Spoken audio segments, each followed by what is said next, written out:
everybody. Welcome to the City Girls Pod. And this is the show where we like to look at back episodes of Sex and the City. And we have so much fun. We are deep into season 6. We're talking about episodes 11, 12, and 13. And I'm film critic Rachel Wagner, and Jax is here. Hello. How's it going?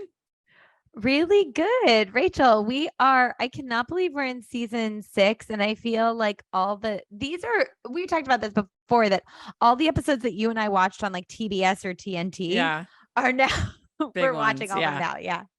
Yes. We've gotten to the Alexander plot line. We're in the finish line. We're getting there. It's almost done. Almost done. It's crazy. Oh my gosh. And we'll go back in time to Carrie Diaries. Yes, that's right. So the first episode we're going to talk about is called The Domino Effect.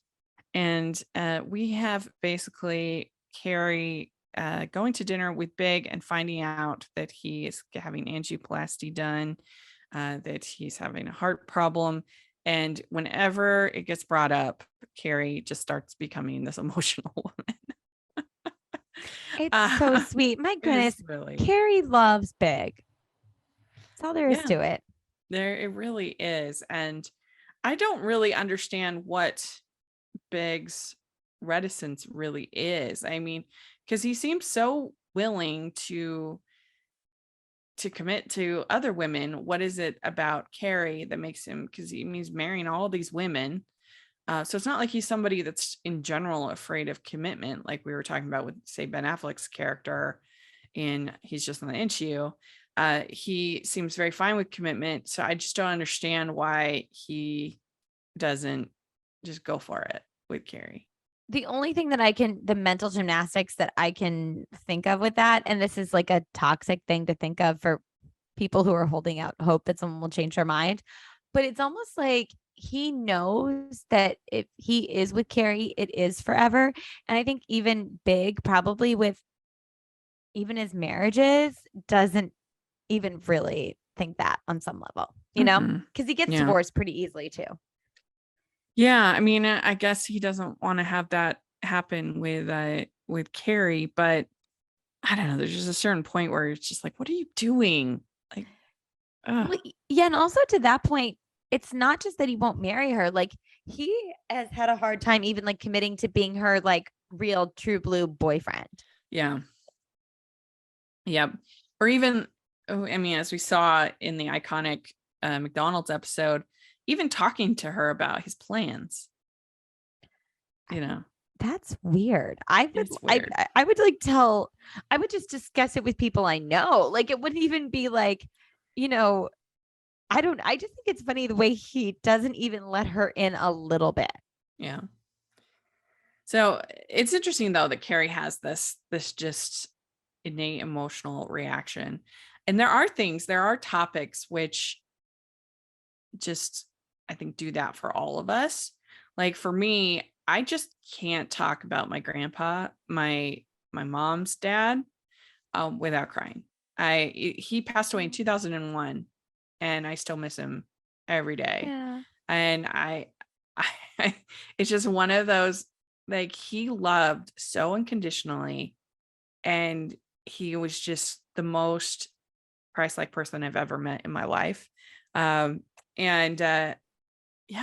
struggle even now. I struggle. Yeah. I think we all have those things that it's just, we can't talk about. At the time. Oh, well, I was going to ask a follow-up and then I was like, maybe I shouldn't.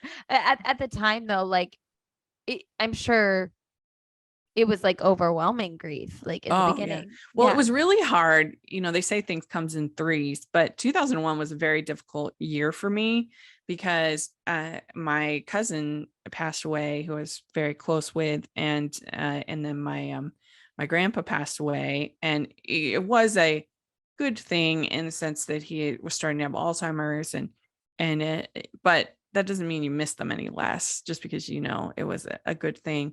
And then I actually had another cousin who passed away in that September from drug related things, which was very sad. And then September 11th, it was just like this insane year. Like, okay, the hits keep coming. Let's not. It was hard. It was really hard. But but yeah, and I went from having never had anybody in my life pass away to just this intense year. But yeah, I still miss him. I mean, I'm very grateful that I had those years of college where I was close and we would go Yeah. every Sunday. Basically, my sister and I would go every Sunday to visit my grandparents and have dinner with them. And I have so many special memories of that. And also my cousin who passed away, we had gone and done, we did a lot together, but we had particularly that Christmas, my my grandma on my other side, we had done a trip with me, my cousin, and my grandma to New York City, Is and this the we'd New gone to York trip? see Yes. the Yes. Rockettes.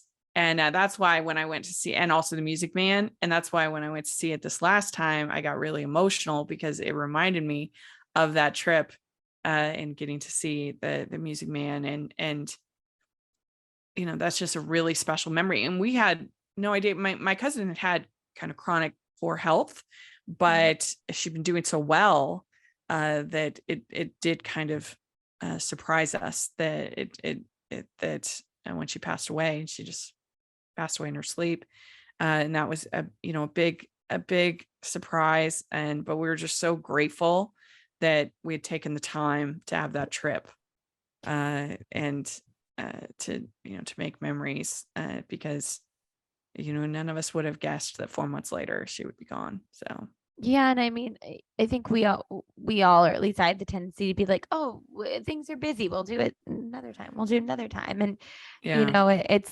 it's just like, well, no, especially I mean, now is what we have, you Mhm. know? Yeah, and I think the pandemic taught us a lot about that too. It's like, don't put off doing anything that you can do, because you never know when everything's going to close down Yeah. and you're not going to be able to do it. So, Yeah.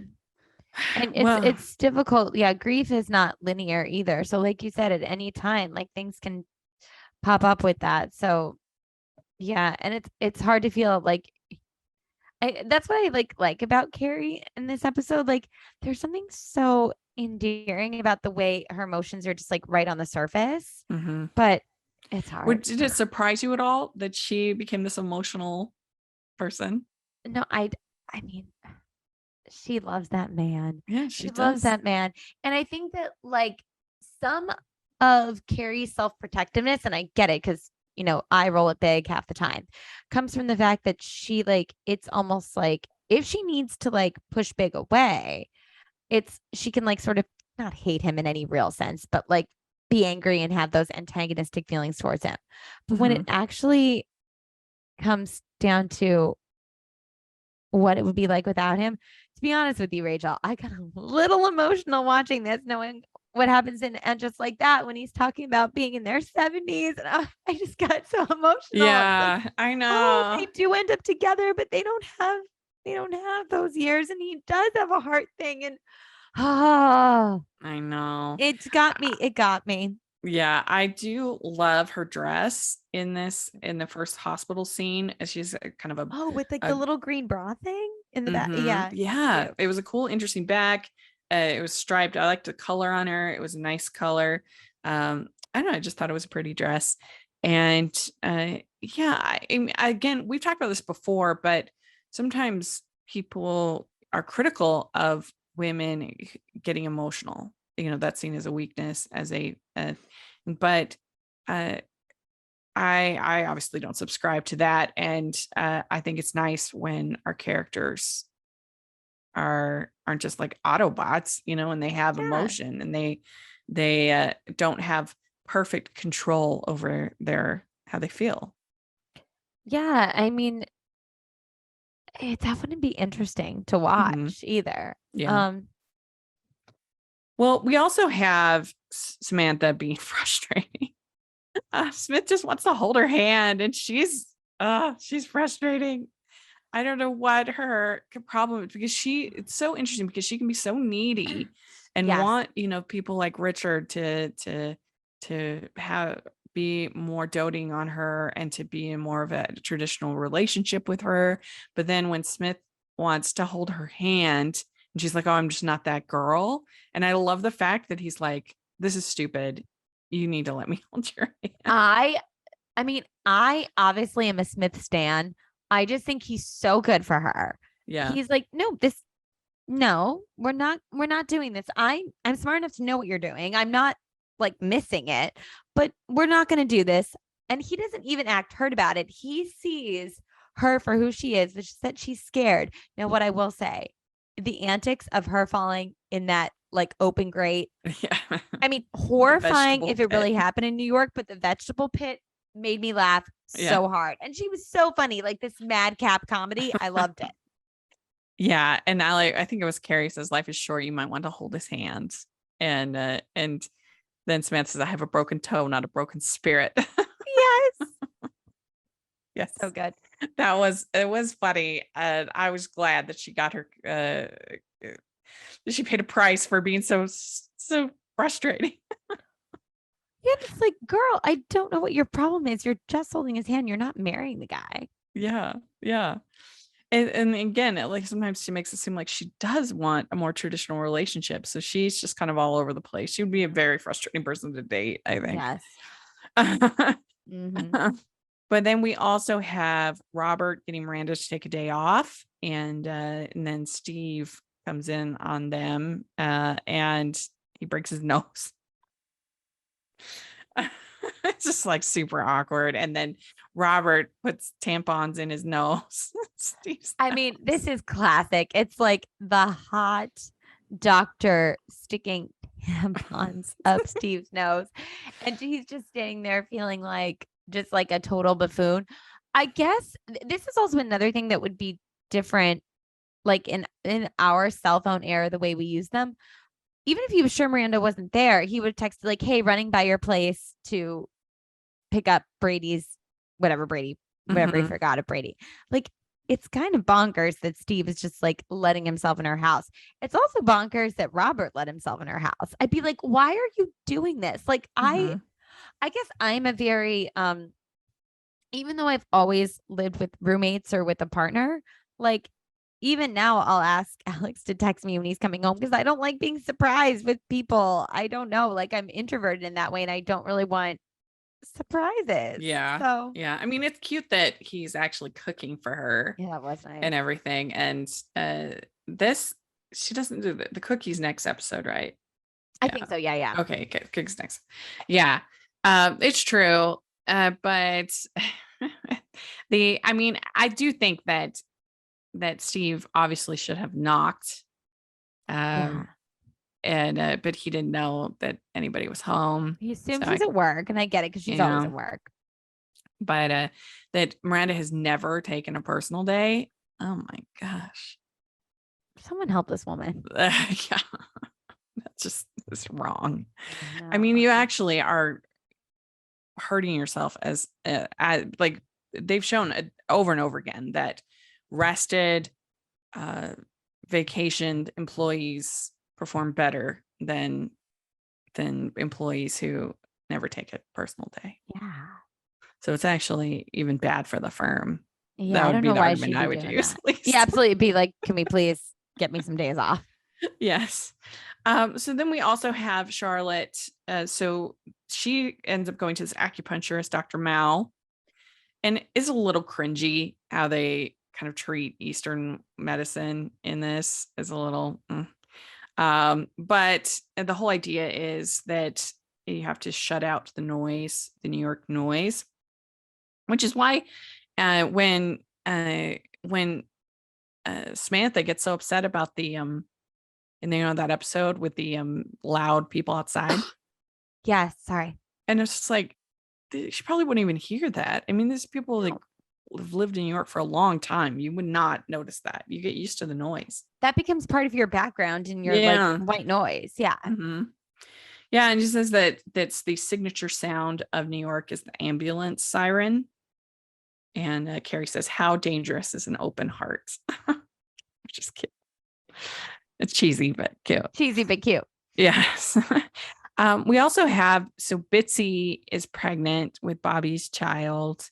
Bitsy, Bobby, and baby. Here we go. Yeah. And she is older. So I think they say she's almost 50 to be able to get pregnant. And it was a little weird that they're like, well, he's gay, but that doesn't have anything to do with being able to get anybody pregnant or not. Again, this is like a little bit problematic, like the time where you're just like, okay, girls, you'll learn someday. Yeah.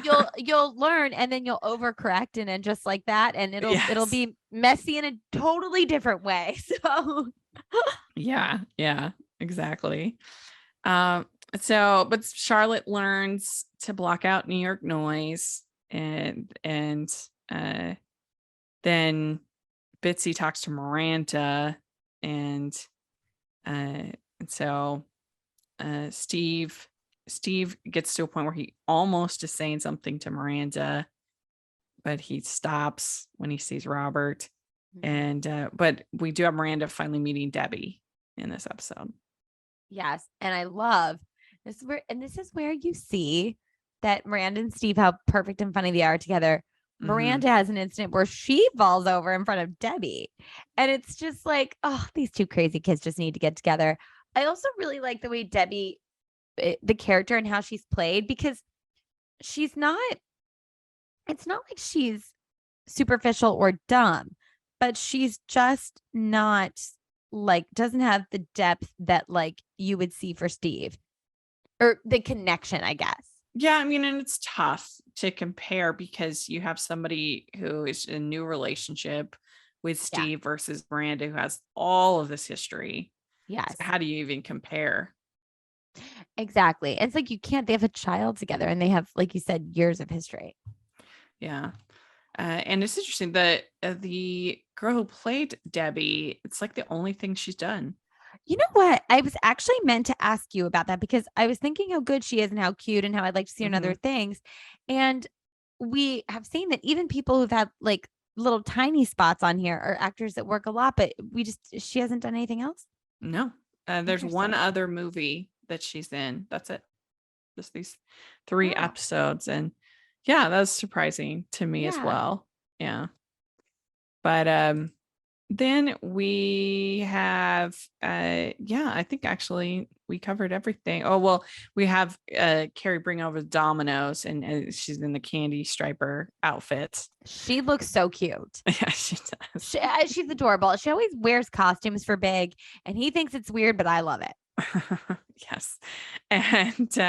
And they're putting up the dominoes, and she's not doing it right. And if you want to see a kind of a fun little documentary, there's this documentary called Lily Topples the World, which is all about, there's a YouTuber, her name's Lily. I don't know what her YouTube channel is, but she does these amazing domino things. Huge, like Lily Topples the World. Room. Lily Topples the World. It's on I think it's on Discovery Plus if you have that, but anyway, it's, if you want to see some really amazing dominoes, and also it's a cute little get to know her documentary. But they have the Charlotte's trying to pay attention, and the Cuba Liberation Front is being loud outside, which is kind of funny. I was trying her best. Dr. Mao, you're going to have to learn to block out the New York noise. So what do you think 1 to 10 about this episode? I really liked this. It's not one of my favorites, but I thought that there was something really sweet about Carrie coming to terms about some things with Big, and how his heart is open at one point, but then like she sees the window closing and how he's kind of closed off then the next morning. I would give this one a 7.5, I think. Yeah, because we do have Big saying, "What are we doing? Life is too short." And then the next morning, Big's heart had closed again, which is just like, you're so frustrating. Yeah. I mean, I would give it more like a 7. Yeah. This one's just like not my favorite, but it has its moments. We'd like to take a second and thank our sponsor for this episode of the podcast. If you love Hallmark royal romances, you'll be swept away by To Win a Prince, an Africa-set royal romance novel. When a fashion designer is forced to work alongside the prince who betrayed her best friend, she must stop herself from falling before she's too far gone. This book has all the best tropes. enemies to lovers, forced proximity, and grumpy sunshine. If you're looking for a romance that will have you enchanted from the first page to the last, To Win a Prince must be added to the top of your to-be-read pile. Get 40% off and free shipping at bakerbookhouse.com when you purchase To Win a Prince or In Search of a Prince with the promo code HMShiloh40. That's bakerbookhouse.com, code HMShiloh40. The next episode is called One, and it was the mid-season finale because they kind of broke it up into two halves for this one. And this is our meet cute, I guess, with Alexander. And we also have, Charlotte. Charlotte thinks she's pregnant. She has a miscarriage. And then we have Brady's first birthday party, which has all kinds of shenanigans. So overall, what do you think of this episode? Okay, so Alexander is my least favorite of her suitors of all time. Probably because I know where it goes, but also just because he's just not my cup of tea. I'm not into this, like, there's so much pretense there for me. But this is a fun episode with their meet cute. I love the artist that they're watching. Reminds me of Marina and I hope I'm saying her name right. Marina and Abramovic. Do you know who this is? I probably am butchering her name. I'm definitely butchering her name, but she has done all of these things where she like sits in a museum and she just like stares for hours, and people come up to her and like they stare in her eyes and she doesn't react. Like, it's this really fascinating thing. So I think that she does that in real life. Oh yeah, like this is like a real. Actually, I want to make sure I'm saying her name right.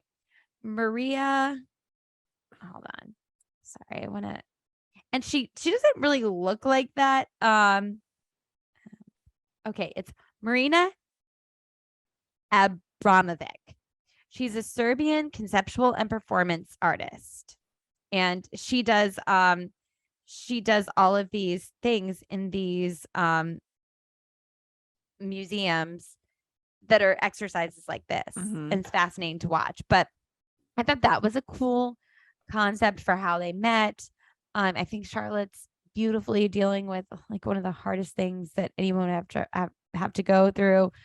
I love, of course, Brady's birthday. So I thought this was a jam-packed episode full of like a lot of fun, interesting things. What did you think about it? I mean, it makes you wonder how they came up with this whole plot, because so Alexander is played by, and I'm going to butcher his name, I'm sorry, but it's Mikhail Baryshnikov, who actually... It's okay. We're right with each other here this episode. This is the only like acting, one of the only acting performances that he has done that doesn't involve dance in some way. He was evidently one of the most famous dancers ever. He was the preeminent male classical dancer of the 1970s and 1980s. And me like also him as a person more. Yeah. But I think that they don't have any chemistry. And I mean, you probably feel the fact that he's never acted before. So I think it was an odd choice for them to pick him. I don't really I wonder what they were thinking or why they went the way that they went. I mean, I guess this whole thing with Carrie, we'll see in the next episode, the whole thing with the lover thing. I mean, they were trying to give maybe a different dynamic, that she hadn't really dated anybody like that before. But I don't know. I agree. It doesn't really work.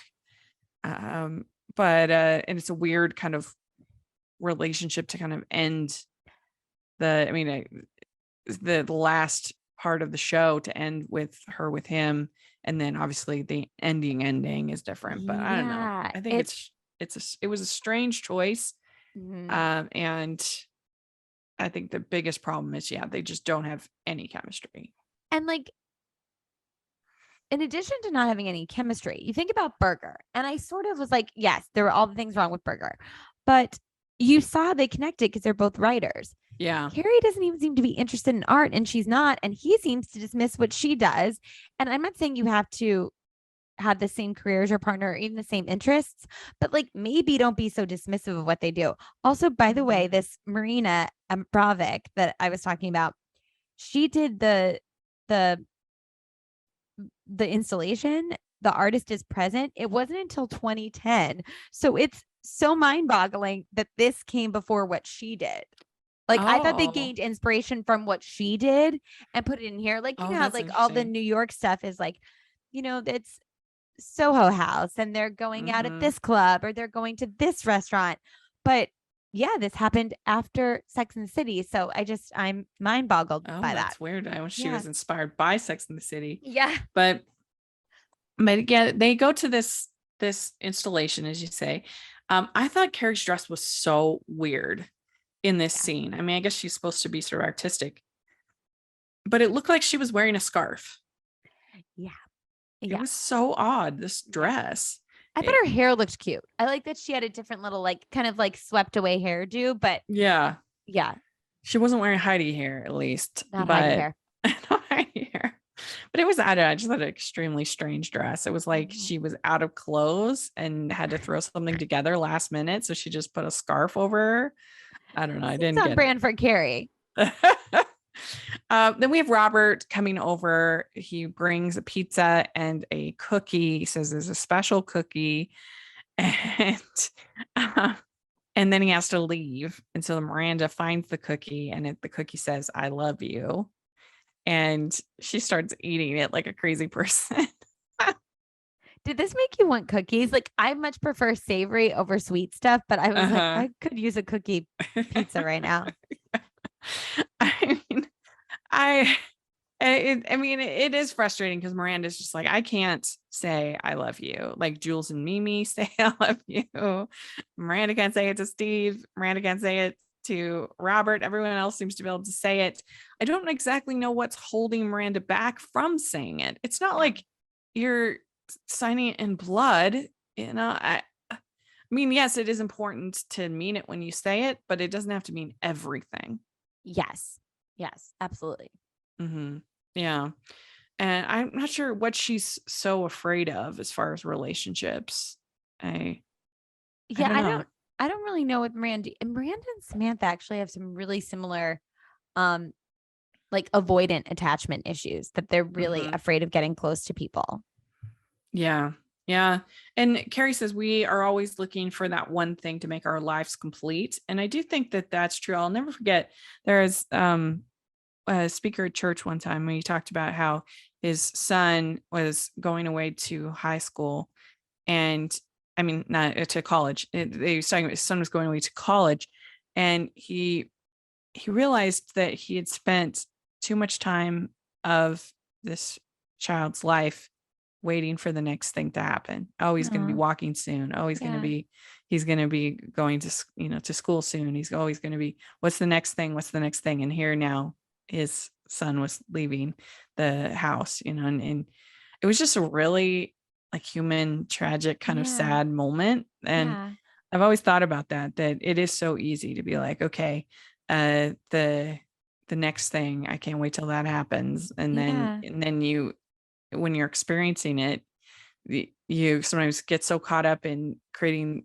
social media or in that you don't even absorb when it actually happens, and then you're waiting for the next thing to happen. And I think that is a very easy minefield to get caught in. Hey, this is David from the Piecing It Together podcast, a podcast about movies and the movies that inspire them. For over 4 years each week, a guest and I take a look at a new movie through the lens of what other movies we think were either an influence or connect in some other way. It's a fun, unique way to discuss films that leads to a great list of other movies to check out that either explore the same themes and ideas or maybe utilize similar filmmaking techniques. Including special episodes in our side series that twist the format, we've done over 200 episodes, so there's bound to be one on a film you've been thinking about and want to dig deeper into. So check us out on all the major podcasting apps and at piecingpod.com. And it's hard. Being present can sometimes feel scary. Yeah. So I totally get that.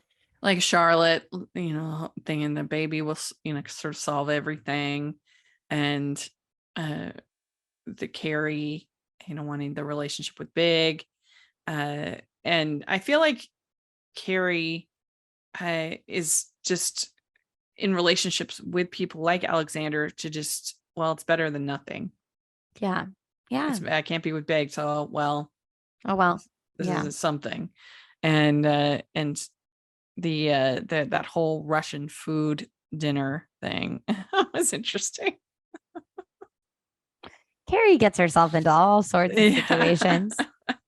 I did like the fashion then when Miranda and Carrie are talking, and Carrie has a cute little sundress, I guess you'd say. Yeah. Blue spaghetti straps, and then Miranda has a white skirt with a belt and a kind of tie-dye purple red white shirt that I liked. And then you have I love the fact that Harry called Carrie.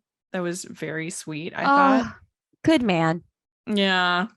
And so then she goes over, and then Charlotte is watching the True Hollywood Story on Elizabeth Taylor. I love the inspiration she finds here. Yeah. You know what? Yeah. And then, because it's Brady's birthday party and she doesn't want to go because it's going to make her think about the miscarriage. But then she puts on this adorable pink dress. So with cute. A black belt that looked great on her. Her hair looked great up in a top do. And it was a good Charlotte moment. It was. And it shows that she's like, okay, you know what? I'm going to pick myself up and dust myself off. I'm going back out there again. Yeah. Well, and so it was kind of funny when Carrie gets to the party and she's like, I thought they said no clowns. Yes. Steve's mother evidently wants the clown. There are no other kids at the party, but she got the clown. Yeah. Poor clowns. They're just trying to cheer everybody up, and everybody hates them. They don't know how scary they are. Are you scared of clowns? No, not particularly. Yeah. But they're fine. Are you? No, also not particularly. I don't love them, but I don't have like an aversion to them. No, but I haven't seen a lot of those scary movies. So same. That's probably why you and I don't have that yes. deep-seated fear. And then Steve and Miranda say I love you in the closet or wherever they're and that was very sweet, very iconic moment. One of my favorite moments in this is when they've been kissing and Miranda's lipstick's all messed up and Magda comes in and Miranda's like, look at the candle Steve got, and like Magda's face, it's like she approves. And I got all the feels, of course, because of And Just Like That, and knowing the actress has passed away, and knowing that Steve and Miranda aren't together. And that moment, I was like, she played it so brilliantly, and I just loved it. And yeah, so that's the end of the episode. Like I said, it ends with Carrie going to dinner at the Russian restaurant with Alexander. And so, yeah, this episode is pretty fun. I'd give it an 8, I think. Yeah. Not a standout, super epic, iconic one, but so many fun things going on. And, Miranda and Steve, it's all happening. Don't you wish that we could get Jules and Mimi? Just that I could watch that show. I'm curious. I mean, we've seen so much of it in Miranda's TV. I feel like we've watched a lot of Jules and Mimi at this point. I mean, don't make And Just Like That. Make Jules and Mimi. Make Jules and Mimi. That's what the people need. Yes. Ho, ho, ho. We'd like to take a second and thank our sponsor for this episode of the podcast. It's the Hallmarkies Patreon. Do you love Hallmarkies podcast, especially at Christmas? Do you enjoy the holiday previews, recaps, interviews, and bonus episodes? If the answer is yes, please consider supporting the Hallmarkies Patreon. We need your help to do what we do both during the Christmas season and all year round. But not only do you help a podcast led by strong, independent women by becoming a Patreon, you get to become a part of the Hallmarkies family. Starting at only $2 a month as a patron, you will have access to our Facebook Patreon group where we talk about the movies, shows, and more all year. We also have many monthly patron watch-alongs with guests like Lacey Chabert, Natalie Hall, Paul Campbell, Mary Lou Henner, and more, giving their behind-the-scenes details of their films. As a patron, you also have the chance to provide input into the podcast and even join us at different tiers. So this Christmas season, spread some cheer to the Hallmarkies Patreon and become a member today. You won't regret it. Go to patreon.com/hallmarkies to learn more. That's patreon.com/Hallmarkies. All right. The last episode is called Let There Be Light. And we have Alexander being kind of weird. I don't know. I don't know if it's just a cultural difference, but it's just awkward. He hasn't been contacting her that much. And then all of a sudden 3 weeks. Yeah, 3 That's weeks. a long time. And then they go for a walk. And he doesn't get any of her jokes, but he's evidently swoon worthy because Carrie thinks that she wants to have a lover. I'm gonna take a lover. Yeah. This is again like peak Carrie Bradshaw that I can't tell if it's charming or annoying, but I'm okay with it. But I Lover. liked her outfit during the walk because she has this kind of shiny blue top and purple pants, and then this coat, I guess, jacket. This jacket, it's gold jacket. I don't know. It just looked. I like her in strong colors. It looked good on her. It looked really good, and her hair looks amazing on this walk, I think. And I think she's just sort of fascinated by Alexander. I think you're right, Rachel. Yeah, like he's it's just less of an different. attraction and more just like, huh? Yeah. And I think she's also confused, as are all of us, about why he likes her. Not because she's not amazing, but like, and I get Charlotte's married, and I'm not saying that, but like he'd be more interested, I would think, in someone like Charlotte who gets what he does and appreciates him. And but like it's kind of like you don't get her jokes, you don't get all the stuff about Carrie that makes like someone wanted to, like I think Big does actually get Carrie. Yeah. Well, it feels like all he's interested in is her appearance. Yeah, which really. I get. She's a hot lady. But yeah, they go to this fragrance place and they have cucumber basil, peppermint musk, pomegranate patchouli, and apples and hay. This is fun. Are you feeling any of those? You know, I have to say, Rachel, I'm not, but I love how Charlotte's like trying to find her perfect scent and is so committed. Are you like any of those scents? No, not really. I have a couple. I have, some perfume, but nothing that I wear on like a regular basis. And I do agree about that. Why do you want to smell like salad? Yeah, I like salad, but I don't want to smell like one. Yeah. I mean, when Bath and Body Works was at their peak, I remember everybody's like they had pear and apple, and I'm like, why do I want to smell like that? I don't know, it's weird. I did buy into the country apple, though, I will say. I did. The cucumber basil, like that's just weird. Yeah. No. And the cucumber, I do not like it when people flavor stuff with cucumber, like cucumber water and stuff like that. I've had it. Gross. You know what's weird? Put anything in water and I'll like it. Like I love cucumber water, lemon water, like all that. Like I love an infused water, but like it's kind of funny that like you would want that to be your signature scent with basil. I do not like cucumber flavored things. I do like cucumber though. Like I do like cucumbers, but just not. I don't know. It's just it has this sort of soapy kind of taste to me, and I don't like it. The other day, I accidentally bought a water that was cucumber flavored, and I'm like, oh no. Did you power through it, or were you just like, no? I powered through it because I was like, well, I need this. So. But it's gross. Don't want it. Whoever thought this was a good idea, I don't understand. Hydration. Yeah. And then we have because it's been now a couple of weeks, right?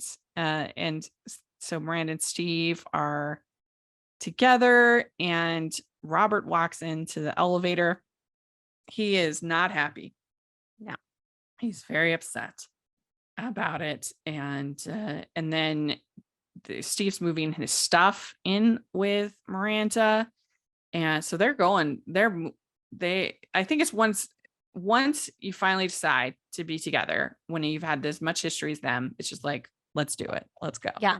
And we have a kid. We want to be together. Why are we doing this? And so he moves his stuff in, and before they can get it all up to the apartment, his TV gets smashed. And so he thinks that Robert did it. And to be real, there's no way Robert smashed this TV. If you know Robert for 2 minutes, there's no way. But I also feel like it would take a lot. I mean, those TVs were thick, like the glass. I mean, it's not something. I feel like now with HD and stuff like that, it would be way easier to crack a TV. Yes. But not back then. And so somebody was really mad. Yeah. Because it's not just that they stole the TV. That I would find more believable. Destroyed it. Well, so Steve kind of almost admits, he's like, maybe I bumped it. It's like, you did bump it, Steve, and you know you bumped it. Like, that's how I don't think he's lying. I've had these things before because I'm clumsy, where I've been like, you don't break a TV like that from just bumping it. Yeah, that's true. That's true. But do you think Robert did it? No, I don't think he did it, but I don't know who did it. And they didn't. Yeah. I think they didn't really answer it. I agree. So, I think they should have followed that up at some point. Yeah. Yeah. But anyway, so Steve goes to talk to Robert, and Robert has lots of women, seems perfectly happy. So, yeah, I mean, he's still upset. He's mad at Miranda, but he seems to have moved on as far as relationships. I was cackling when she's like, he's so in love with me, Steve. Like, he's so in love with me. And then Steve makes the very kind, gracious gesture of not telling Miranda that Robert's going to be fine. Yeah. Well, and they say if Miranda and Steve had a fragrance, it would be called perfection. Oh, yeah. Yeah. See, and this is why we are all mad about And Just Like That. It just didn't make sense. It did not make sense, Steve's behavior. What I'm hoping that they do in the next season is, I think it is a great plot line if Miranda is exploring her sexuality or like needs to talk to Steve about it. But I think the fact that Steve would not be aware of it, and that walking around like, oh, I'm a dum-dum, and then that she would try and erase their past rather than being like, hey, I'm going through this. Can we talk about it? And can we maybe like go to couples counseling or like just things rather than being like, oh, none of that mattered. And he's a total buffoon who I've never connected with in that way. Like, it just doesn't make sense. Yeah. I mean, and that he would go 10 years without having sex with his wife and not think it's a problem. It just doesn't make sense. You're right, because they haven't had sex. It's not like a recent thing that's since she met Che. Yeah. It's that they haven't been for 10 years. Yeah. All they've done is had the ice cream dates, which, I mean, I like some ice cream, but come on. Of course that would be a problem. It's just common sense. It's also seeming like aside from like they're saying they're not having sex, it's not even like they're like being affectionate. Like they're sitting next to each other. And not even like aware that that's a problem. Yes. It just doesn't make sense. And so I hope that they fix Steve and just like that they realize that we're all, and it also feels extra cringy, the fact that he does have a disability.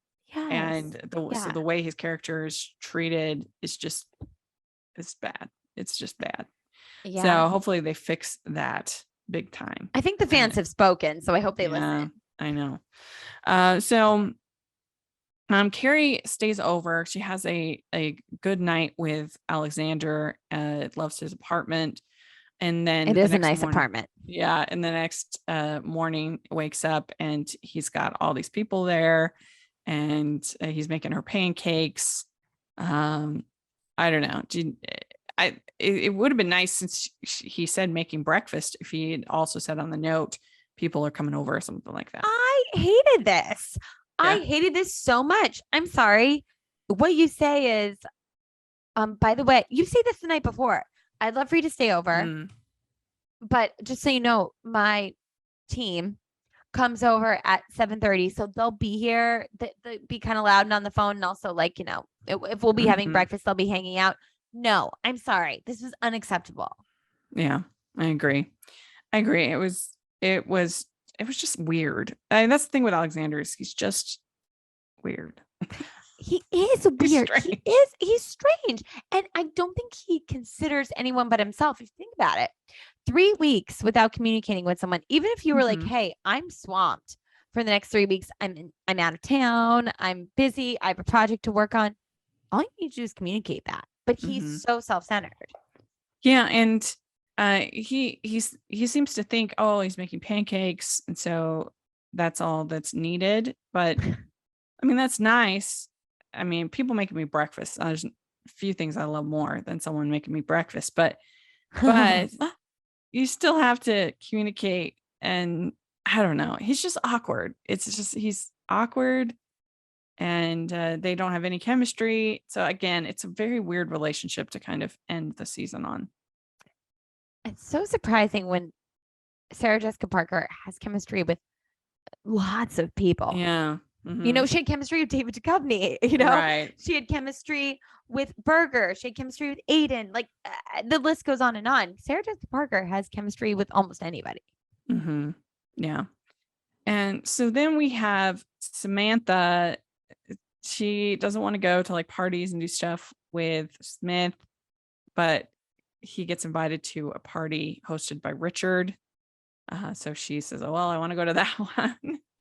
And he doesn't know about their relationship. Mm-mm. Smith doesn't know about their relationship, Richard and Samantha. But she shows up at the club, and then Richard is jealous of Smith. And what did you think about this whole scene? So then Samantha says, you go play with your friends. I'll play with mine. Okay, so this is one of those episodes and moments that I will always remember. And remember the first time I saw it, it gutted me. I actually think that Kim Cattrall is brilliant in this whole moment.